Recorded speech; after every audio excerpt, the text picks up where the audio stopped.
नमस्कार, आप देख रहे हैं स्टेट टुडे न्यूज। मैं हूं आपके साथ हर्षिता मिश्रा। आइए करते हैं खबरों से शुरुआत।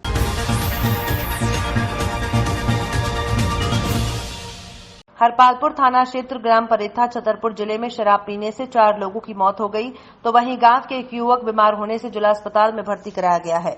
मामले की जानकारी लगते ही स्वास्थ्य विभाग की टीम और पुलिस बल मौके पर पहुंच गया। मिली जानकारी के अनुसार जिले के हरपालपुर थाना क्षेत्र ग्राम परेथा में 9 तारीख को शीतल अहिरवार की पत्नी की तेरहवीं थी, जिसमें उसके रिश्तेदार सहित गांव के कई अन्य लोग शामिल होने के लिए आए हुए थे। तेरहवीं के दूसरे दिन शीतल अहिरवार और उसके बेटों ने रिश्तेदारों और कुछ अन्य लोगों के साथ मिलकर शराब पीनी शुरू कर दी। परिवार के लोगों ने बताया कि 2-3 दिन तक लगातार ये लोग शराब पीते रहे। इसी बीच 13 तारीख को शीतल अहिरवार के 25 वर्षीय बेटे हरगोविंद की मौत हो गई। इससे पहले कि गांव के लोग कुछ समझ पाते, कुछ ही घंटों बाद खुद शीतल अहिरवार की भी अचानक मौत हो गई। गांव के लोगों में दहशत और गम का माहौल हो गया, लेकिन तभी अचानक शीतल के बड़े बेटे जयराम और गांव के तुलसी बरार की तबीयत खराब होनी शुरू हो गई। आनन फानन में शीतल अहिरवार के बड़े बेटे को जिला अस्पताल में भर्ती किया गया, जहां उसका इलाज किया जा रहा है। डॉक्टरों की टीम और पुलिस गांव पहुंची। मामले की जानकारी लगते ही डॉक्टरों की टीम और पुलिस बल मौके पर पहुंच गया। कौन गांव की हो? परेथा। बताओ क्या घटना हुई है वहाँ? घटना साहब हो गई चार भाई साहब से घटना। क्या जी? एक मौसी का लड़का पहले ख़त्म हो गया सर, पैसों। कल मौसी का ख़त्म हो गया, आज मेरा भाई ख़त्म हो गया। तो कैसे हुए? तो सर इनको थोड़ी इनका चक्कर आता है और इनको सर आँखन से दिखाता नहीं है, और इनको बस पानी मांगते हैं जे, और फंसू का आता है और पसीना आता, पसीना और ठंडी देहा पड़ता है। तीनों जन कैसे खत्म हुए? हैं तीनों लोग ऐसे ही हुए, चारों लोग ऐसे ही हुए। क्या शराब का सेवन हुआ? शराब बताया था कि हमने कल दारू पी, तो कल दारू पी हमने। इन्हें 2-3 महीने पहले दारू नहीं पी, पिताजी खत्म हो गए थे। अपनी भैया छोड़ तो तू ये नहीं बचिया बल, फिर पियन लगे महीना से। तो कल हमने पूछी है कि भैया दारू पी गए? बोले नहीं पी। फिर सुबह बोले कहो कल लवा गए थे, तो बोले बिया पी। हमने बिया पी होती है, ऐसा हो ही नहीं सकता, तुमने ठर्रू वारू दारू पी गो। और गाँव में क्या ये समझ में आया, सब जांच में क्या भी निकल के आया? आज ये परेठा गांव में हम लोग एसपी साहब, डीआईजी साहब और बाकी अधिकारी आए थे। पता चला था कि यहाँ कुछ डेथ्स हुई हैं और कुछ लोग बीमार हुए हैं। तो देखा है, लोगों से बात की, उनके परिवार वालों से बात की है। उन्होंने कुछ कारण बताए हैं। अब उस पर जो अधिकारी हैं, पुलिस के लोग हैं, ये लोग सब उस पर सारे बिंदुओं पे जांच करेंगे। इसमें अगर किसी की गलती है या कोई ने मिसचीट की है, जैसा कि बातचीत में कुछ सामने आ रहा है, तो बाद में जो भी जांच का निष्कर्ष होगा उसके अकॉर्डिंग कार्रवाई की जाएगी। सर बताइए यार, और 3 लोग अभी बीमार हैं, जिला अस्पताल रेफर हैं, जो उनके परिवार के भी नहीं है। तो सर क्या शराब से जुड़ा मामला हो सकता है क्या?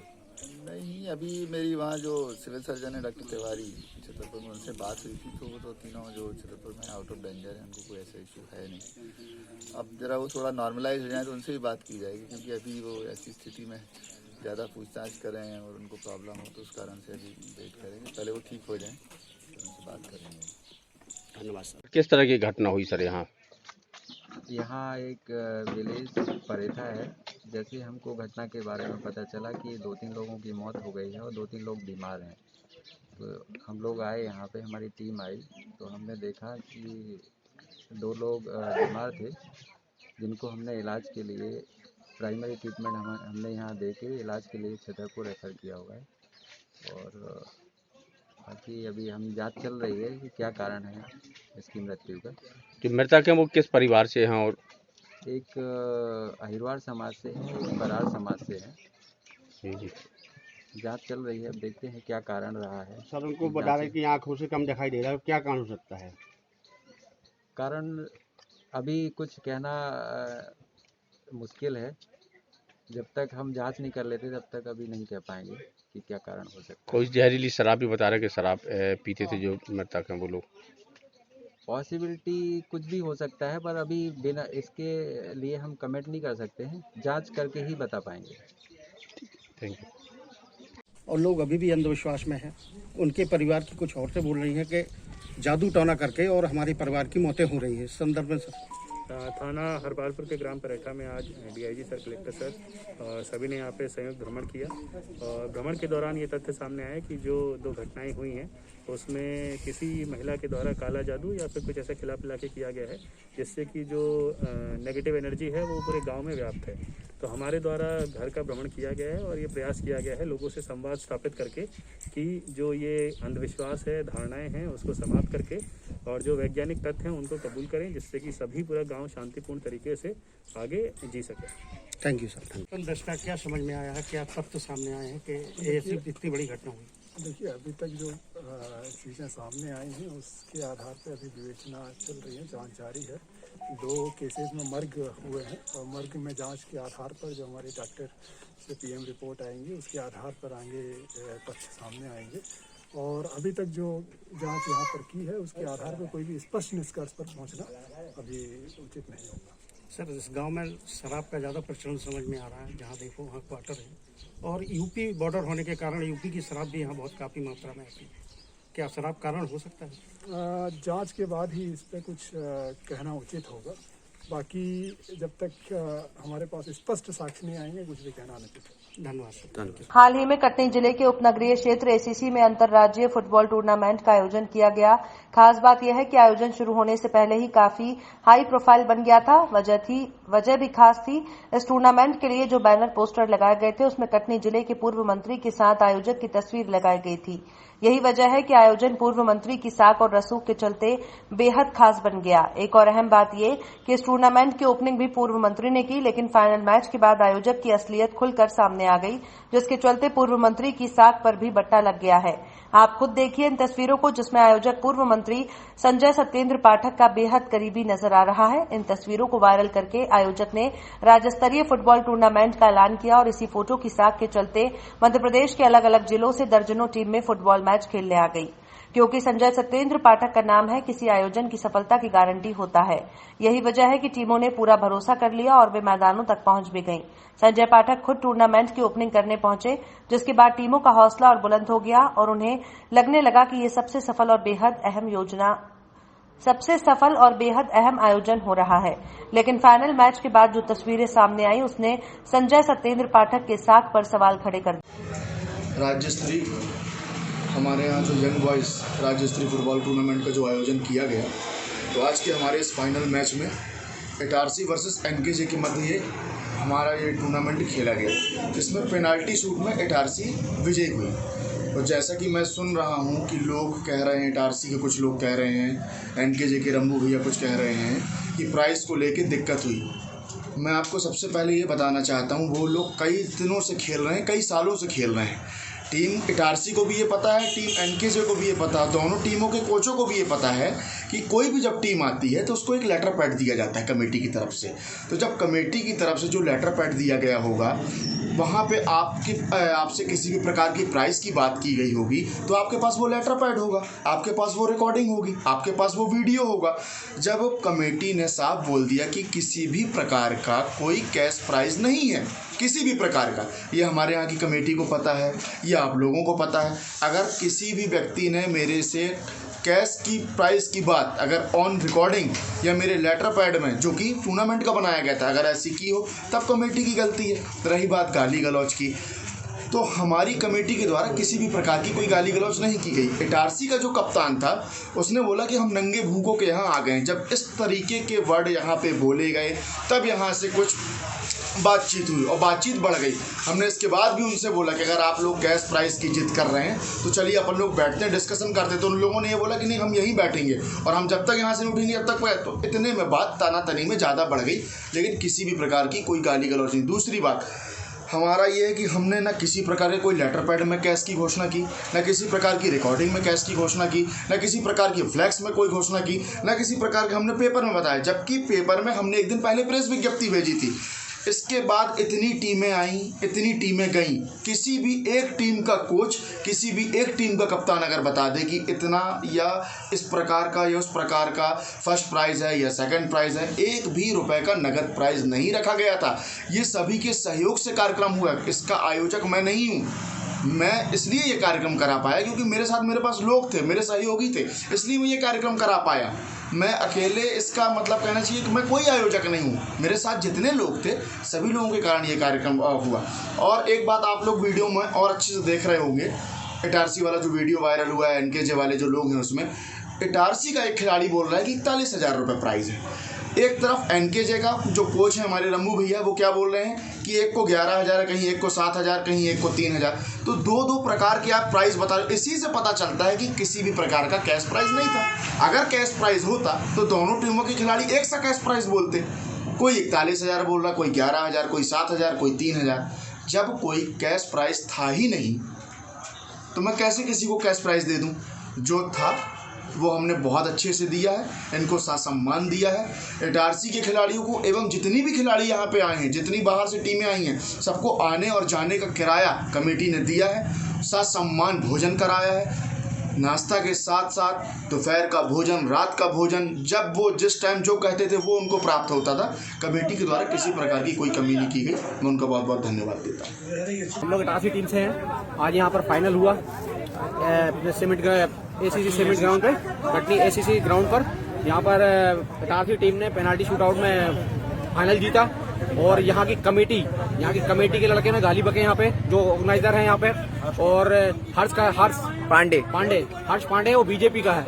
वो अपनी पार्टी का रोप बताकर हम लोग को विनर के पैसे नहीं दिए। उसने 41,000 का पहला प्राइस था, उनने पैसे नहीं दिया। बोले अगर मादर चौथ पैसे मांगोगे तो माँ चौथ दूंगा तुम्हारी, सीधा ऐसा बोला है। ये है बीजेपी के कार्यकर्ता और बीजेपी के लोग, ऐसे टीम बुलाते हैं और उसके बाद में इनाम कोई देता नहीं है। देख लीजिए, इनकी पूरी टीम है। 3,000 रुपए देने का वादा किया। ये देखिए पूरी टीम है, ये इनकी ट्रॉफी है। ये पूरे ऐसा थोड़ी ना होता सर, हम भी ऑल इंडिया खेल के आ रहे हैं, ऐसा थोड़ी ना होता है। पूरी रजिस्टर्ड टीम है। पहले प्राइज दे दिया। हर्ष पांडे ने अच्छा टूर्नामेंट कराया और हम लोगों को सम्मान दिया। और हम लोगों को उन्होंने ये बोला कि ये टूर्नामेंट 11,000 7,000 है। तो हमारे इटारसी से छत्तीसगढ़ का टूर्नामेंट सेमीफाइनल छोड़ के यहाँ पे आए और एनकेजे कटनी टीम वो भी अपना टूर्नामेंट छोड़ के इनके टूर्नामेंट को सो अच्छा बनाने के लिए यहाँ पे आई और बढ़िया हम लोग खेले, सबको रिस्पॉन्स। और लास्ट में जब हम लोगों को इन्होंने इनाम दिया तो हमारे जो इटारसी कोच और एनकेजे कोच जाके बोले भैया हमारा जो कैश है। तो जब बात करने गया तो इनने हम लोग को छुट्टा गाली दिया और इतनी गाली दिया, गाली नहीं बोल सकता। बोलो आप बोलो। इटारसी भगो मातर चौथो, यहाँ से एनकेजे भगो मातर चौथो। मैं माफी चाहता हूँ, मैं गाली दे रहा हूँ, लेकिन मेरी मजबूरी है आपके सामने ये सब चीजें डालना है। लेकिन ये अपने कटनी के लिए एक गंदा मैसेज है जो इटारसी को इतना अपमान किया गया है। लेकिन मैं चाहता हूँ जो भी इसको देख रहा है इसको अच्छे से शेयर करे और इसको इस तरीके से ऐसा अभद्रता आज के बाद नहीं, क्योंकि कल के दिन हमारे एनकेजे में, हमारे कटनी में बाहर की टीम कभी ऐसे नहीं आ सकती है। आपको धन्यवाद। ये यहाँ का हमारा लास्ट टूर्नामेंट है। इसके बाद अगर ये 4 प्राइज थे इसके लिए कभी नहीं आएंगे। ये है सिर्फ बीजेपी का ओरिजिनल चेहरा। ऐसा थोड़ी ना होता सर, छत्तीसगढ़ का टूर्नामेंट सेमीफाइनल छोड़ के आया इसके लिए। 4 प्राइज थे और 41, 27, 20 और 13, जिसमें से कुछ भी देने से मना कर दिया। 4 प्राइज हैं और बोल रहे हैं कि मजाक में अनाउंसमेंट कर दिया। ऐसा थोड़ी ना होता सर, मजाक में आप बोल दो टूर्नामेंट जहाँ पे खिलाड़ियों से वसूली की गई है, गाली गलौज करके उनको भगा दिया गया है, जो कि दूसरे जिले से आके यहाँ टूर्नामेंट में भाग लेते हैं और आपके बीजेपी पार्टी के ही कार्यकर्ता बताया जा रहा है। ऐसा क्या है, क्या मामला है? देखिए, मुझे तो वीडियो की जानकारी नहीं है और भारतीय जनता पार्टी में लाखों कार्यकर्ता हैं। कौन क्या कर रहा है, कौन मैच करवा रहा है, इसका हमें जानकारी नहीं है। अभी तक तो 24 घंटे हो चुके हैं, इसकी कम से कम आपने कोई जानकारी ली? अभी मेरे पास कोई ऐसा विषय आया नहीं। जो है विषय आएगा तो जरूर जांच करवाएंगे। जो इतने बड़े बड़े बैनर पोस्टर लगे हुए थे पूरे शहर में, आप बोल रहे हैं कि मुझे जानकारी नहीं। बैनर पोस्टर तो नहीं, काहे के बैनर लगे थे? टूर्नामेंट यार हम बैनर थोड़ा, हमारे पास इतने काम है कि हम बैनर थोड़े देखते हैं। कई समाचार पत्रों पे आया तो वो तो आया होगा, हम लोग कहाँ टाइम ही नहीं है। पार्टी का इतना काम रहता है कि समाचार पत्र नहीं पढ़ पाते। उद्घाटन करने आपके पूर्व मंत्री तक गए होंगे, मेरे को जानकारी, मंत्री नहीं, मेरे को जानकारी नहीं दी। जो ठीक है, इसके विषय मैं क्या बोल सकता हूँ? यदि बीजेपी पार्टी का कोई कार्यकर्ता निकलता तो कार्रवाई होगी क्या उसके ऊपर? नहीं, कार्यकर्ता निकलता है या कार्यकर्ता तो हो सकते हैं ना। कार्यकर्ता जितने लोग खड़े सब भारतीय जनता पार्टी कर सकते हैं कार्यकर्ता। नहीं, भाजपा का कार्यकर्ता ऐसा नहीं कर सकता। या तो भाजपा कार्यकर्ता नहीं, कार्यकर्ता तो आप भी सब हो भारतीय जनता पार्टी के। आप कांग्रेस को वोट दे ही नहीं सकते, हमें पूरा भरोसा है। जो है आप भी तो कार्यकर्ता है। होगी क्या उसके ऊपर? नहीं, मेरे सामने कोई बात आएगी, मेरे सामने कोई बात आएगी तो हम उसकी जांच करेंगे। अगर सही होगी तो बाहर करेंगे बीजेपी से अगर सही। हाँ, जांच आएगी बिल्कुल करेंगे। जो है आप हमारे सामने बात आने दीजिए, हम जांच करेंगे उसकी। अगर जांच सही पाएगी बाहर कर देंगे। तो नशीली दवाओं के कारोबारियों के खिलाफ जिले में चलाए जा रहे विशेष अभियान के तहत पुलिस को बड़ी कामयाबी मिली है। पुलिस ने नशे के अवैध कारोबार में शामिल 3 लोगों को गिरफ्तार किया है, जिनके कब्जे से 450 रेक्सोजेसिक नशीली इंजेक्शन जब्त किया है। इस संबंध में जानकारी के अनुसार अनिल काकड़े, निरीक्षक अंकित मिश्रा और थाना कोतवाली के द्वारा मुखबिर को सूचना प्राप्त हुई कि गायत्री नगर पुलिया के पास एक व्यक्ति की नशीले इंजेक्शन बेचने की फिराक में है। मिलने के बाद पुलिस ने घेराबंदी करते हुए युवक को पकड़ा। पकड़े गए आरोपी ने अपना नाम संतोष दिवाकर बताया। साथ ही उनके साथ दिलीप और रोहित नानकानी नामक युवक को भी पकड़ा गया है। पुलिस ने तीनों आरोपियों को गिरफ्तार कर लिया है। वहीं पुलिस ने जानकारी में बताया कि पूर्व में रोहित नानकानी के खिलाफ भी अपराध दर्ज है। वहीं सप्लायर का लिंक अन्य जिले से भी जुड़ा हो सकता है। पुलिस ने तीनों आरोपियों के खिलाफ एनडीपीएस एक्ट के तहत कार्रवाई की है। दिनांक 14/2/2021 को श्रीमान पुलिस अधीक्षक महोदय के निर्देशन मार्गदर्शन में नशीली पदार्थों पर कार्रवाई हेतु टीम गठित की गई थी, जिसमें अनिल काकड़े, उप निरीक्षक अंकित मिश्रा और थाना कोतवाली का बल था। जैसे मुखबिर सूचना मिली कि गायत्री नगर पुलिया पर एक व्यक्ति नशीले इंजेक्शन जो लेकर विक्रय के लिए खड़ा है, जिसे दबिश दी गई। नाम पता पूछने पर उसने अपना नाम संतोष देवांगन बताया तथा वहीं पर दिलीप और रोहित नानकानी भी थे। इन तीनों के कब्जे से 450 रेक्सो जैसी इंजेक्शन मिली, जो नशीले पदार्थों के रूप में उपयोग की जा रही थी। इस पर भी विवेचना जारी है कि ये लोग इंजेक्शन कहाँ से लाते हैं, कहाँ विक्रय करते हैं। अभी विवेचना जारी है। पूर्व में कोई मामले, तीनों को गिरफ्तार कर लिया गया है, न्यायालय भेजे जा रहे हैं। पूर्व में इनके ऊपर कोई मामले दर्ज? इसमें रोहित नानकानी के ऊपर पूर्व में भी अपराध पंजीबद्ध है। मनासा एकता ग्रुप भाटखेड़ी ने पुलवामा आतंकी हमले में शहीद देश के वीर सैनिकों को श्रद्धांजलि दी।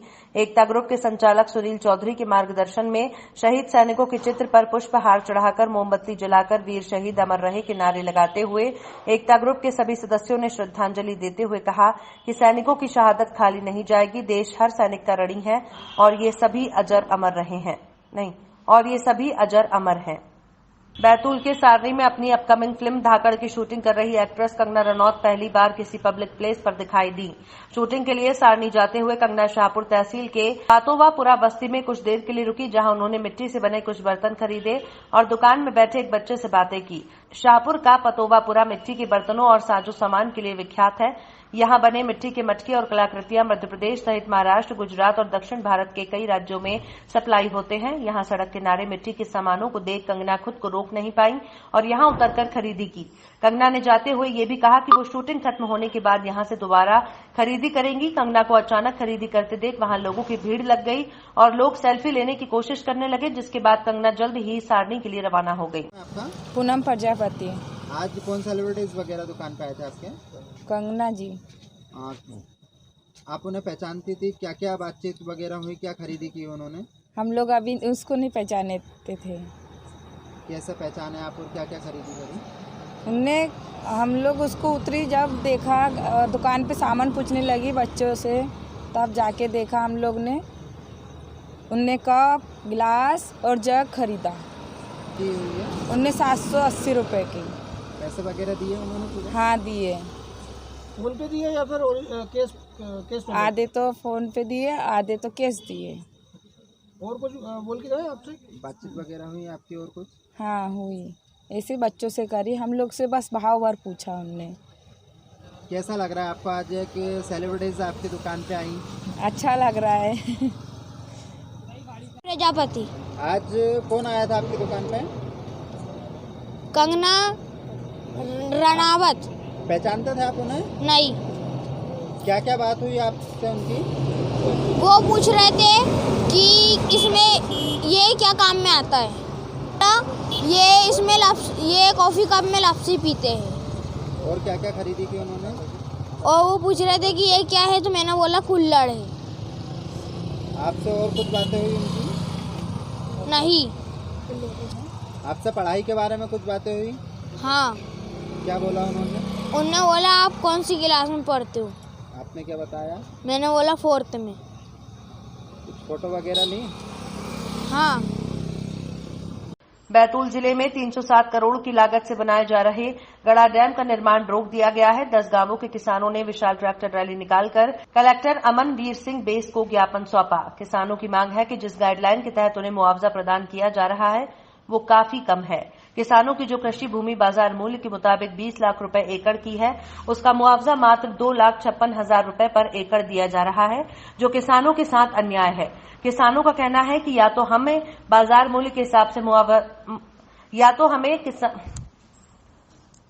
किसानों का कहना है कि या तो हमें बाजार मूल्य के हिसाब से मुआवजा दिया जाए या फिर जमीन के बदले जमीन दी जाए। कलेक्टर अमनवीर सिंह ने बहुत ध्यान से किसानों की बात सुनी। किसानों को आश्वस्त किया गया है कि कलेक्टर अमनवीर सिंह ने बहुत ध्यान से किसानों की बात सुनी। किसानों को आश्वस्त किया गया है। कलेक्टर का कहना है कि पूरे मामले की सूक्ष्मता से पहले अध्ययन किया जाएगा, तब तक डैम के निर्माण पर रोक लगी रहेगी। किसी भी स्थिति में किसानों का नुकसान नहीं होने दिया जाएगा।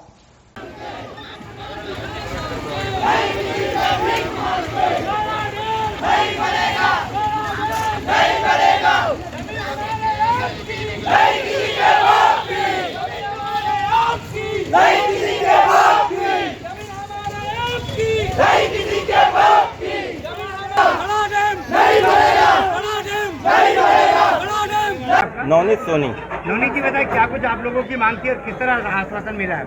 हमारी मांग थी, हमारी 100% जमीन सिंचित है और बाजारू रेट बहुत कम है।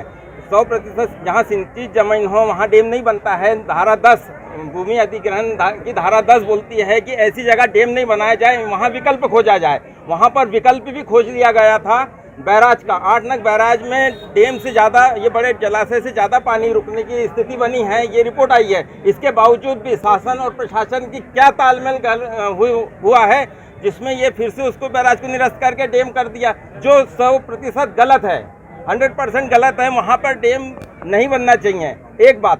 दूसरी बात, वहाँ पे ज़मीन के रेट गाइडलाइन में 2 से 2.5 लाख रुपए एकड़ है, जबकि 20 लाख रुपए एकड़ की ज़मीन है।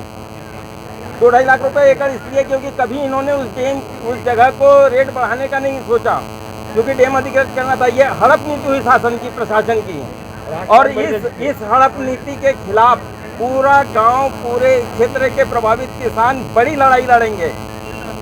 20 लाख रुपए एकड़ की जमीन के 2.5 लाख रुपए एकड़ का निर्धारण है, उस डबल हिसाब से 5 लाख रुपए एकड़ होता है। तो 5 लाख रुपए एकड़ में जमीन नहीं छोड़ेगा किसान। और ये चाल है शासन प्रशासन की, जिसमें इसे ये हड़प नीति की श्रेणी में आता है। अभी क्या आश्वासन मिला है आप लोगों को? जब तक के बाजारू मूल्य के आधार पर, पहली चीज तो इसको डुबाया नहीं जाए, और अगर सरकार इसको डैम बनाती भी है तो उचित मुआवजा दिया जाए, या तो हमको जमीन के बदले जमीन दी जाए।